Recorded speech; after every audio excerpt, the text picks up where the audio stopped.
ഇന്ന് നമ്മൾ റവ കേസരിയാണ് ഉണ്ടാക്കുന്നത്. റവ കേസരി ഉണ്ടാക്കാൻ വേണ്ടി ആദ്യം കുറച്ച് നെയ്യ് പാനിലേക്ക് ഒഴിച്ചു.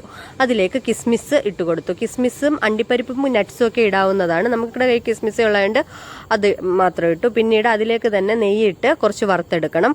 വറുത്തതിന് ശേഷം വേറെ ഒരു പാനിലേക്ക് വെള്ളം വെച്ച് ചൂടാക്കണം. വെള്ളം തിളച്ച് വരുമ്പോഴത്തേക്ക് കുറച്ച് പഞ്ചസാര ഇട്ട് കൊടുക്കുക. പിന്നീട് പഞ്ചസാര ഇട്ട് കൊടുത്തതിന് ശേഷം മഞ്ഞപ്പൊടിയാണ് ഫുഡ് കളറിന് ചേർത്തത്. അതിനുശേഷം കുറച്ച് ഏലക്ക ഇട്ട് കൊടുക്കുക, മണത്തിന് വേണ്ടിയിട്ടാണ്. അത് നല്ല രീതിയിൽ മിക്സാക്കി അതിലേക്ക് വറുത്ത് വെച്ചിരിക്കുന്ന റവ ഇട്ട് കൊടുക്കുക. റവ ഇട്ടിട്ട് അത് നല്ല രീതിയിൽ മിക്സാക്കി ഒരു സോഫ്റ്റ് ഫോം ആകുമ്പോഴത്തേക്ക് അതിലേക്ക് കുറച്ച് നെയ്യും കൂടി ഒഴിച്ചു കൊടുക്കുക. നെയ്യും കൂടി ഒഴിച്ച് നല്ല രീതിയിൽ ഇങ്ങനെ വഴറ്റിയെടുത്തതിന് ശേഷം അതിലേക്ക് നമ്മുടെ കിസ്മിസ് വറുത്ത് വെച്ചിരിക്കുന്ന കിസ്മിസ് ഇട്ട് കൊടുക്കണം. എന്നിട്ട് വീണ്ടും നമ്മൾ മിക്സാക്കി കൊടുക്കുക.